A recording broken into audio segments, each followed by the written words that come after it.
So here's how it's going to start. I'm going to say, hey, Tom Bukovac. Oh. What does being a mostly better than average session player mean to you?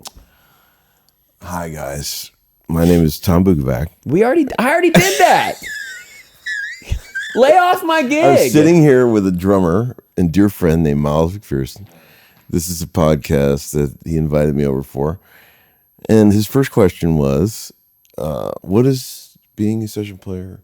No. What does being a mostly above average session player mean to you? Well, okay. Thank you for including me in that. And let me just say that we've heard serving the song many times. Oh, so don't say those words. No, we never talk about that. If you don't know that, you don't even belong here.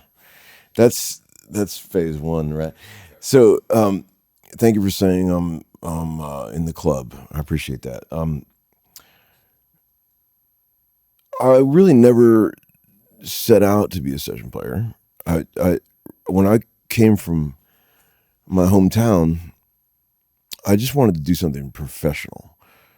I really didn't even care what kind of music it was in. I just was tired of being in terrible, society gigs, and I was in these cover bands that didn't really make a lot of money, and it was a lot of work. And I just thought, man, there has to be something more professional than this. Okay, so real quick, explain sort of your upbringing. Yeah. Because I think your story is wonderfully unique, but also points at a thing that I'm getting at, right, which is, there are guys that because they're just in their bedroom, right, they're never performing, they're never around other people, they don't have any there's no cause and effect. They're not getting any response from anyone else other than, occasionally their buddy will follow them home from the bus stop and be right, like, oh my God, you can play the solo from, whatever stupid ass song. Exactly. So anyway, so tell me a little bit about your upbringing, because I do think that's important to know. We've talked a bit about it on sessions, and you've heard some of the horrifying stories, man. Oh, it's awesome. I've had a pretty unusual childhood. I was sort of in Cleveland, Ohio. My father died when I was real young. I was like 3 years old, and I have 4 older siblings, right? And I was a total mistake way later than the rest of them. My oldest brother's 13 years older than me. The next oldest one up is 7 years older. So my mother, I would ask her, joking around later as we got a bit older, I'd say like, I was a mistake, right, Mom? Well, we weren't really planning on having another kid, So they weren't really like siblings to me. They were more like parents. Right. And we weren't real close in the sense like, I wasn't even close enough to them in age to like fight with them. It was like, I was the baby. Right. And they were cool to me. My sister basically raised me because she was 12 years older than me. My mother was always working. So what happened, this is quickly, I'll try to make this very quick. My father was a construction worker, an iron worker, and, sort of the head of a very small time crime ring, in Cleveland, and a pretty tough guy, real sort of old school. He wouldn't let my mother hire a babysitter. So she was home all day with the 5 kids. He bought a shot and beer joint. See, in Cleveland, there's a tavern on every corner. Okay. Some of them don't even have signs. Yeah. So like you pull around the back of the building, there'd be all the mail trucks. The guys would do their routes and they would stop in. My mom was an amazing cook, so they would have great lunches in there. So she would feed them all lunch and they would just get hammered and sit there all day. And they would have a little stage in the corner, and my brother, who was 13 years older than me, would have a little band. He's a guitar player. So they would start playing in there, So there was some live music in there, and there were some local bands that would come through there, and I would hang out in that bar because in the summer, my mom couldn't afford to like put me in camps or anything, so I would go to work with her every day, and I'd be at that bar all day. And that's starting at age? I was Marshall's age. I was 9 years old. So I was in there hanging around with all these drunks. They'd be like, Tommy, here's some advice, Tommy. They were always trying to talk to me, and it was insane.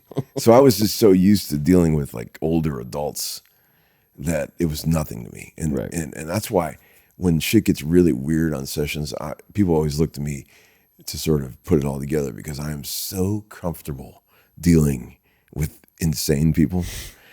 I I come alive. Like when the weirder the artist, the more comfortable I am. Oh, I've seen it. Oh man, and I know how I know how to deal with total insanity. It's wired into me. So we like, but naturally, as I would see all the local bands playing in this place, and I've always had, like I said, the ear.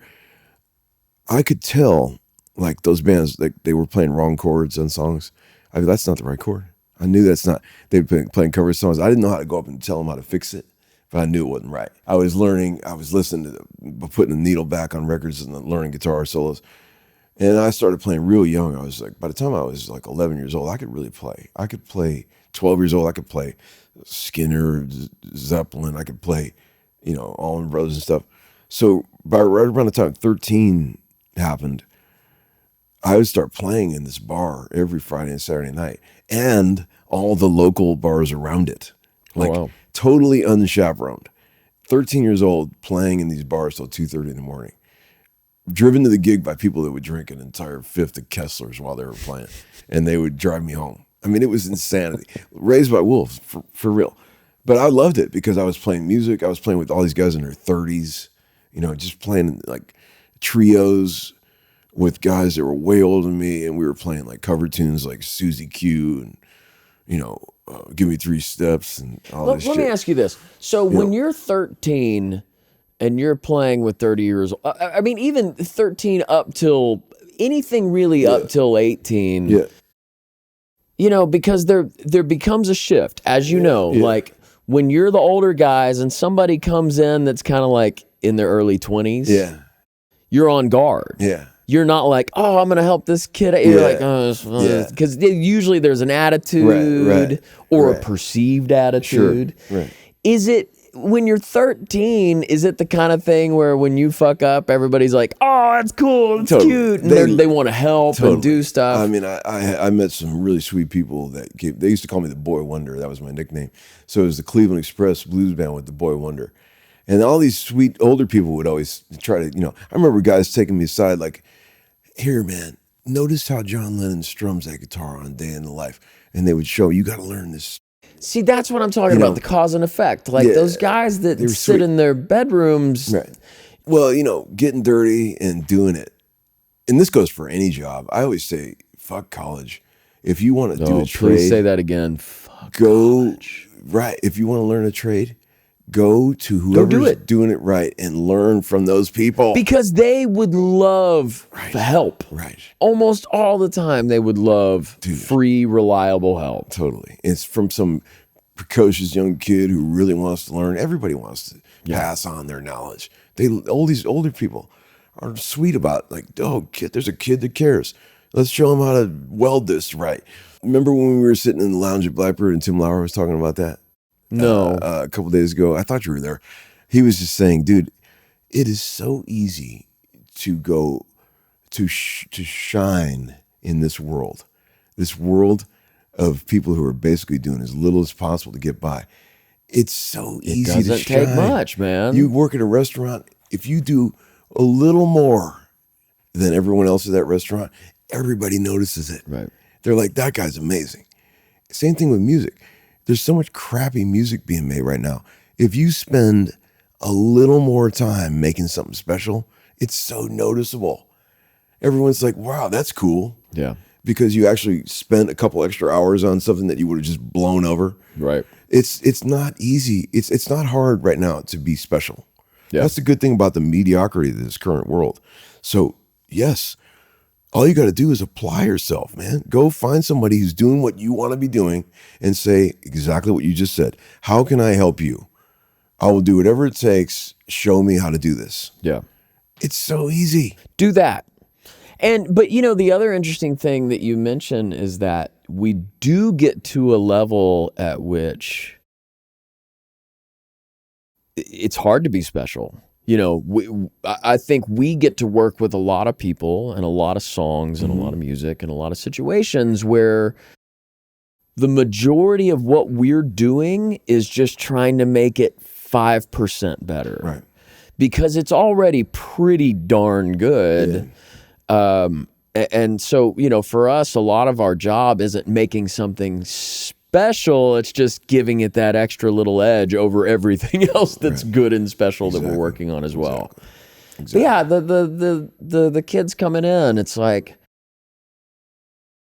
do you get mostly people asking like, how do I get my start? Or can we go to coffee? Or can we do lunch? You get a lot of that, but see, these people are missing out. Like Tim Lauer said, this is just a quick story. He's of a million stories he's got along these lines. Tim Lauer's a keyword player friend of ours, right? Beautiful guy. He's really smart dude. He notices all this shit. He sees people trying to get their career started.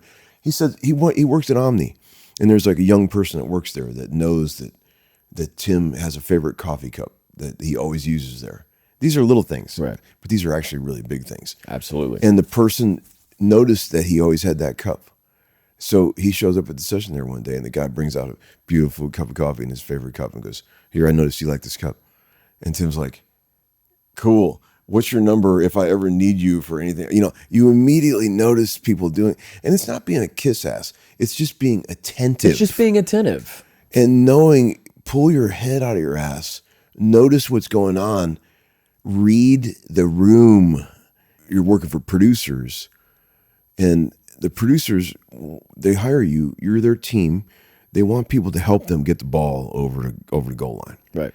So, like, if they have to tell you everything they want, like, they want people that are going to go the extra mile. They're gonna work harder, stay a little longer. Yeah. They're going to try a little more, try more things than the average guy. Initiative is a huge one, right?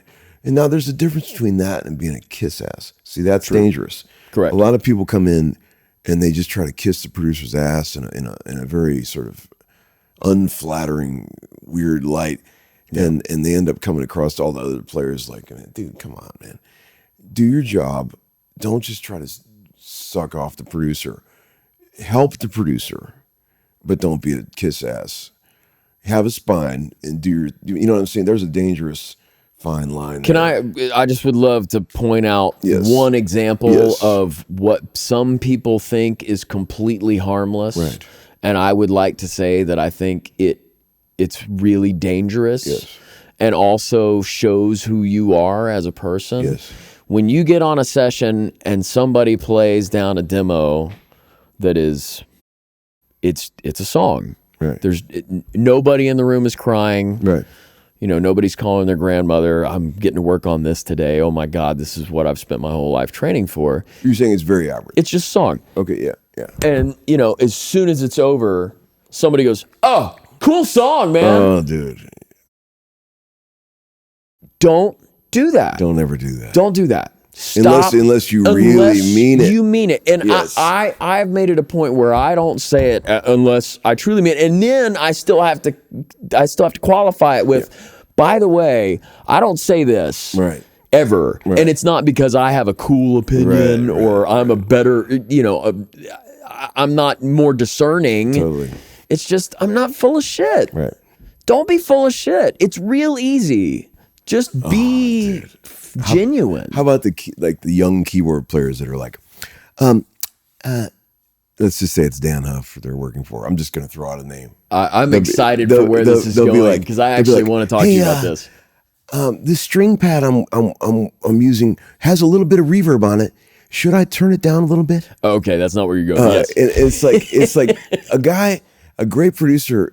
If something is bothering him, he's going to tell you. You don't have to ask. No.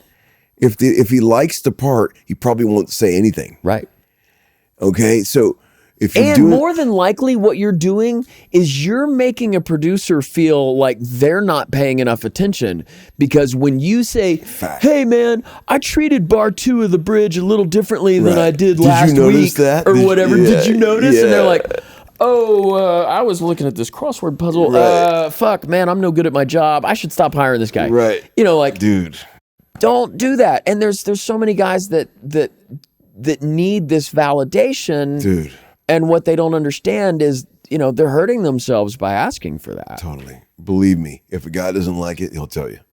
So if you're playing something, and if he doesn't say anything, that means he doesn't know, and just keep going and get paid. Exactly. Just shut up, get paid. Exactly. And you know, all the clues that you need about whether your part is working or not are all around you. Right. You have to be very keen and aware of all the body language around you. It's on the face of at least one person in the room. And I hate to say it, but it's almost always my face. Right. When somebody's playing a part, because I want to listen. Right. I want to be influenced by every single person in the band except for the keyboard player. Right. I don't care about keys. Right.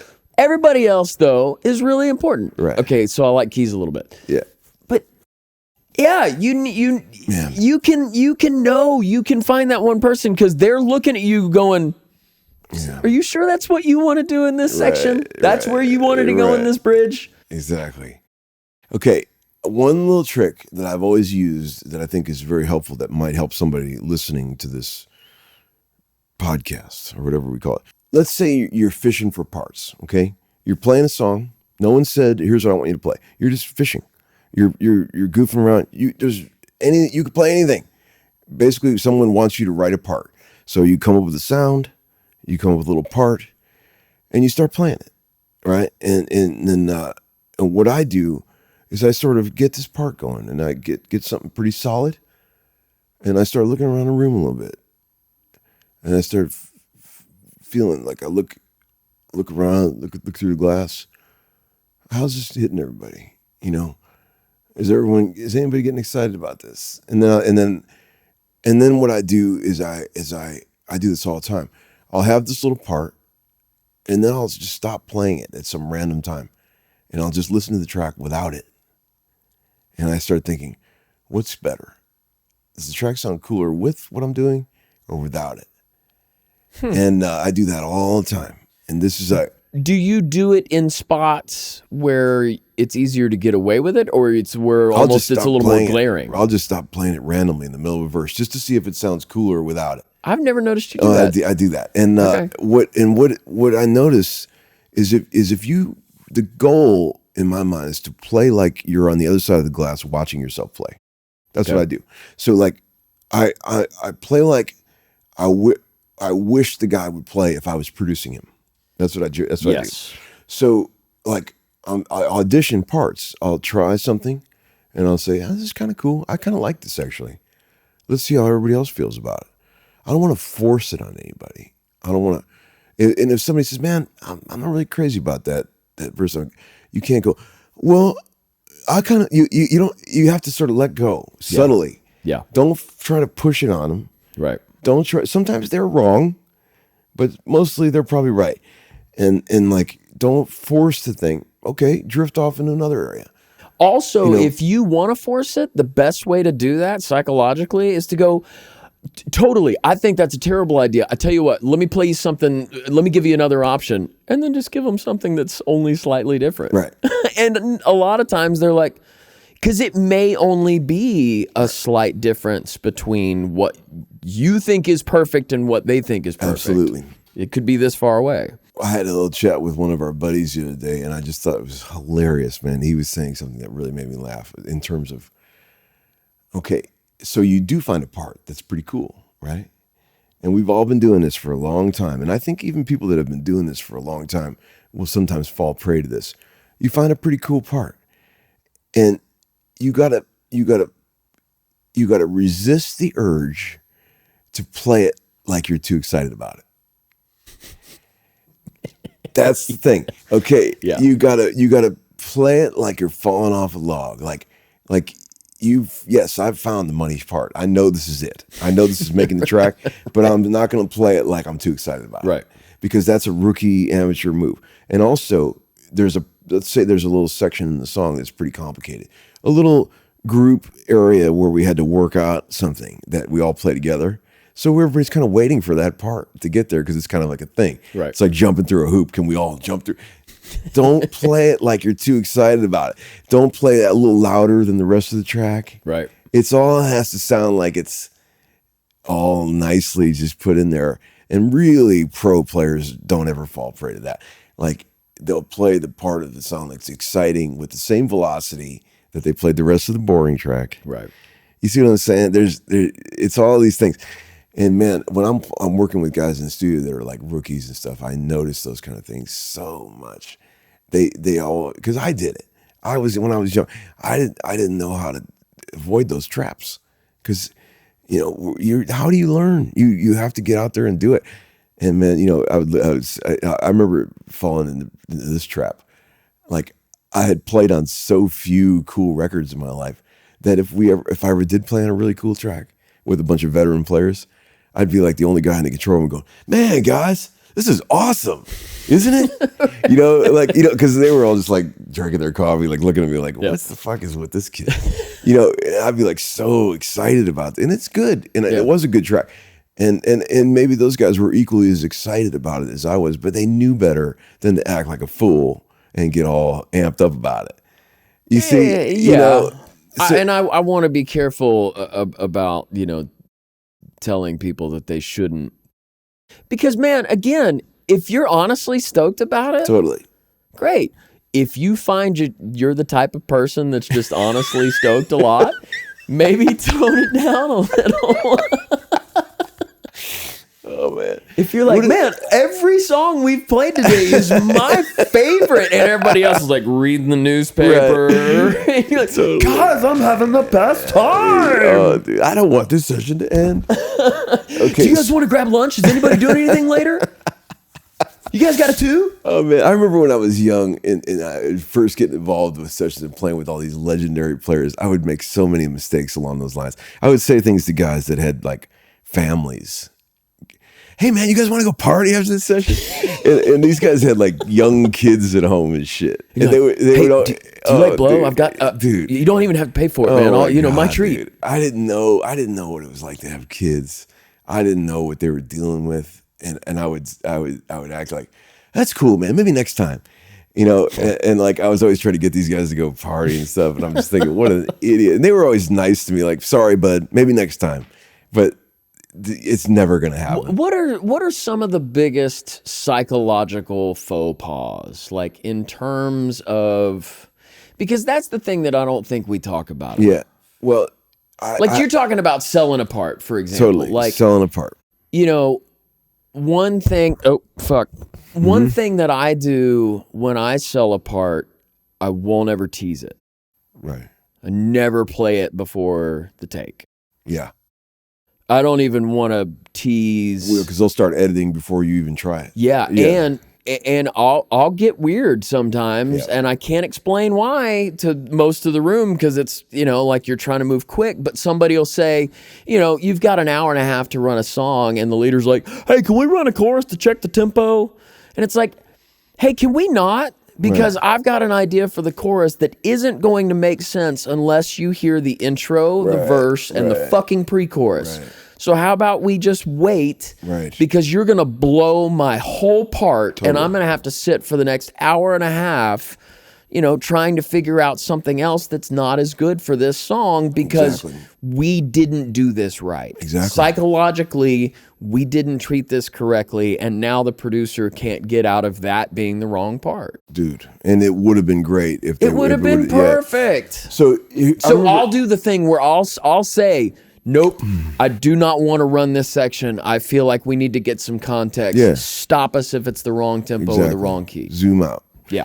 Zoom out because transitions are everything. It's everything. And as a drummer, that's, what I play at the very end only makes sense if you've listened to the other 3.5 minutes. Totally. If you listen to it out of context, I'm an asshole. Right. Totally. I'm gonna talk about another touchy subject here. Yeah. And I want to know your honest take on this. Okay. When I was younger, when I was first getting into I do a lot of demos in those days because I wasn't known enough to get on masters, and let's say I'd already been doing some masters, so I was bouncing back and forth between demos and masters. I would notice that some of the really established older guys that were really well-known names, session guys, would sort of half-ass it on demos. Like they clearly knew it was a demo. They clearly weren't trying. the same way I'd seen them try on a really cool master session. Right. And I would get mad at them. I'd be like, I know you got more in the tank than that. Why are you just playing that horse shit right now? Because I know you got better than that. And they would say things, dude, it's a demo.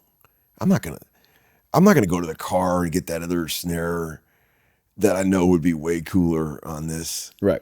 That I'd seen them use on something else. They were just basically getting by. And it used to really bother me. I hated the fact that people weren't trying as hard as they could try on any given situation. Okay. As I've gotten a bit older, and I've ground myself into a pulp from giving too much, I wonder, is there some wisdom in that? Well, let's consider for a moment that it doesn't come from laziness. Right. Consider for a moment, and I'm going to be very honest in saying that it mostly doesn't come from laziness for me, but it does to a certain degree. But I think there are, and again, this goes into this sort of psychological warfare of what we do. In a demo situation, the songwriter is typically, who the boss is. The songwriter, what they normally want out of those situations, as you know, is quantity. They want to get 5 songs. Right. Because their publisher is demanding 5. And, a lot of times those guys, when they know that they have one that's really special, they don't cut it in a batch of 4 or 5 other songs. Right. They go give it the time that it needs somewhere else. Right. Build it track by track. Yeah. Send it around, do it right. So, on those sessions where it's 4 or 5 songs, sometimes you want to be the guy that is taking the least time, taking the least bandwidth on the talk back, sure, taking the least punches. Because if knowing what the person who is responsible for hiring you this time and hiring you again in the future is looking for getting 5 songs as easily and comfortably as possible and it feeling good without there being a whole lot of like, oh, maybe we should try this, right, digging in, because digging in starts to dig into the clock. Right. And you can feel them and you kind of know. I mean, obviously, you want things to be as good as they possibly can be within the time constraints that you have. Which are many. Yeah. And, the thing is, too, like, I think most bass players know that bass part ain't going to make a demo. Mm-hmm. When somebody's listening to a demo, they're not listening to the majority of the music. They just need that to not get in the way. And so, a lot of guys will intentionally phone things in because they kind of need to. Mm-hmm. They need to stay out of the way in some of those situations. Demos are typically not the time to try that artsy part that you think could be really cool in this one little vacuum scenario. And if it was a master in the exact same song with the exact same players and the exact same people, but you were thinking it's a master and we have more time, you could probably get away with that part and it might make everything. But on a demo, that might just wreck the song and train wreck the momentum of the session. Right. So yes, there is laziness involved, but I think it's important for people to know that you have to put on a different hat for different situations. Have you ever had the feeling that, I remember when I was younger, I would do demos for people that had really cool songs, and they would bring them in to just get slaughtered by guys that did not give a fuck. Right. And I remember just thinking, man, just one after the other, these songs that could have been really cool, that actually had some very cool elements to them, were just getting mowed down. Yeah. By just shooting fish in a barrel.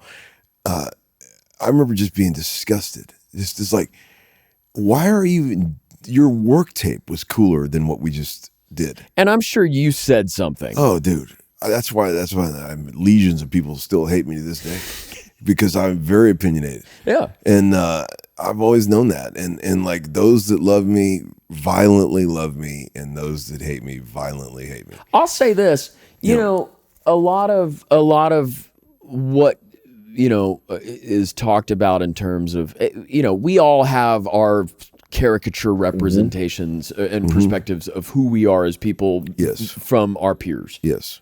And I think the things that you know about and what people would talk about as far as like what might be difficult in terms of working with you. And I have the same. Oh, yeah. I've got a list too. It's not the same list, and it's, Yeah.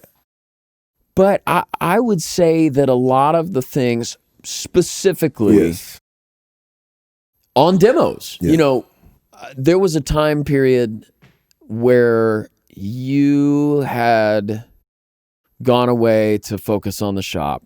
Yeah, I retired for 3 years. Yeah. Yeah. And as you were, I can't remember, and it may have happened on both ends of your pre-retirement and kind of coming back out. Yeah.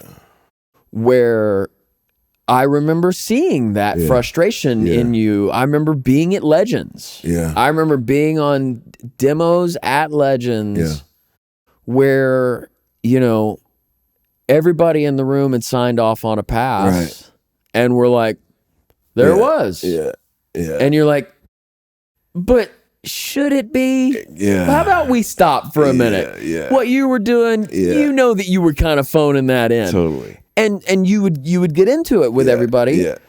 And that works for some people, that doesn't work for some people. It changes by the day. It depends on there's so many factors. This is the best we can do. Right. It was always that. I feel like you have figured out when to make those moments the most effective. Yeah, man. I feel like you have restrained a lot of that and figured out, okay, you know what? This is the battle that I'm going to choose. I think the only reason I ever got a pass for that was because I think people knew that I was equally as hard on myself as I was on everybody else. Right. It was all about trying to make the record as good as possible. But not everybody knew that. Well, and not everybody knows that about me. I mean, we've made people cry. Totally. We've hurt people's feelings badly. Yeah. And we don't mean to. And if they knew, and that sucks that we've done that, and it's not out of malice. It's we have opinions and we say them. Yes. But we want it to be better. We want it care. to be better. Yeah. And I think I'm just saying, like, I would rather work with people who have passion about things like that and are honest than a bunch of people who are just completely just trying to get a check. That will just be pushovers. Yeah, but at the same time, I feel like there has to be a ratio. Yeah. I don't want to work with 5 fucking guys like that. Right. Absolutely not. Right, I've done that and it sucks. Right. Exactly. But when you've got 2 or 3 guys, or it just has to be the right balance, and those guys have to know how to let go. Yep. And say, absolutely. You know what? I knew that I came in with this idea and I was really excited about it, but I think where you're going is where we need to go, what we need to chase. But was that conscious for you? Do you feel, have you made a conscious effort over the years to? I'll tell you what happened to me was when I did that retirement for 3 years, it took me a minute to figure out why I was so frustrated. And it's because I didn't even know. I remember saying, I told my father-in-law, he's like, well, I heard you're not sleeping, man. I go, I got to change something, man. I cannot just die a session player. This is not going to work for me. And he was like, what's wrong with you, man? I go, I don't know, man. Something's wrong, man. And that's when I feel like I got to do something else. He goes, what do you want to do? I always wanted to have a music store. So that was like a pacifier. So I opened that little music store for 3 years, and that was great. It was an excuse to get my head away from music. And then I was like, I realized at that point, running into your old session buddies at the grocery store is not the same as playing with them. It's because what happens with when you're on a session, you got 5 cool dudes who all love each other. They get together to solve a common problem. It's like army buddies. We have to get that bridge, and we have to cross that bridge. We got to figure out how to do it. And everyone's like enjoys joining forces to sort of solve a problem. That's what a session is, really. And it's fun. It's like, man, all right, what if I do this? And then you do that. Great. And then, you're solving this problem together. It's like a little puzzle and it's fun. So when you run into somebody at a party or a session or like a grocery store or something, it's just like there's no problem to solve. You're just like, hey man, how's your family? Great, how's your family? Cool. What are you buying? Oh, milk. You know, Dude, I avoid other players in public. If I see somebody, and I feel so shitty because I'll hide, I'll run. Oh, dude. I just because it just doesn't make sense to me. It's not the same. It's not seeing them out of the battlefield. No, man, it's not cool. So then, as the retirement sort of went on, I started realizing, oh, here's what I hated. Recording music by the pound for people that don't care. Yeah. Like I would do a guitar track on a song and people would say like, hey man, great, put another part on. Oh, really? Does it really need a part? Yeah, just put something on. So I'd be playing in the second part and I'd look in the control room and they're like not even paying attention. And then do another part. It's like, you didn't even listen to the second part I put on. So I was working for all these people that just didn't give a shit. I realized I don't care if the music is good or bad. My only prerequisite is that they care about it. Yeah. I have to work for people that care. Right. I don't care if they're terrible. As long as they care about what they're doing. I cannot do any more of these mass-produced, just record as much shit into the hard drive as possible sessions. And that's what killed me, man. And when I finally got away from that, and then I never thought I was going to do it again. And then one guy, Brandon Hood, started calling me. He's like, man, I want you to play. And I was like, dude, get one of these young guys. I won't do it anymore. I want you. And he's like, I want you to do it. So like I started coming back to sessions. And I realized after that break, I had managed to get my head right. Yeah. And I was appreciating it so much more. What do you think are some of the things that have been most important for you, lessons that you've learned that you've gone, just being self-aware of, man, this is a pitfall for me because of how I came up, and this is something that I have to change in order to keep this career going? Dude, I think I can answer this with my old arc of life analogy. I've been saying this forever, and I believe in this 100%. Okay, it's all males, all guys seem to follow the same trajectory in the sense that, okay, the 20s. The 30s is all about acquiring. You just want more shit. I need this. I want this shit. Okay, your 20s, you're not smart enough or experienced enough to really do any damage. Early 30s, all these contacts you made throughout your 20s start to pay off a little bit. Right. Okay, mid 30s, late 30s, you still got youthful energy, but all the experience is paid off. Yeah. And then you start kicking ass. In my late 30s, I played on every record that came out of this city. Right. I was on it. And I thought every thought that went through my head was the most important thing that anyone had ever thought. You could tell me something. I was literally this guy. Someone would say, man, I don't know about that part you're playing. I'd be like, I know about it. It's fucking awesome. What don't you know about it? And I was so confident. You're objectively wrong, dude, right now. Yeah. And like I was so, and there's a beauty in that confidence, okay? Absolutely. And man, it's kind of cool to see somebody in that phase because I feel the electricity of that. Right. And it's if you're not kicking ass by your late 30s, it's never going to happen for you. I'm sorry. But okay, so then all of a sudden, that's great. And then you start getting into your 40s and you start realizing, you know what? I'm a little older now. All these ideas that I was so confident about in my 30s, I'm not totally sure they're as hip as they used to be. Right. So I'm not old enough yet to be a legend. So there's this gray area between being the guy and being a legend that's very painful. It's the pre-legend stage. And that's where the humility comes. Dude. It's where it should, and that's where it's most effective. Dude, I'm not, I know I can deliver. I'm just not, I remember, I think I might have mentioned this to you, and if not, I'll repeat it because it was so important for me. You know how like a piece of advice comes along at the right time in life and it just hits you like a ton of bricks. I was at the shop. Stop me even if you stop me, I'm going to keep saying it because I feel like the listeners need to hear this. I was at the shop.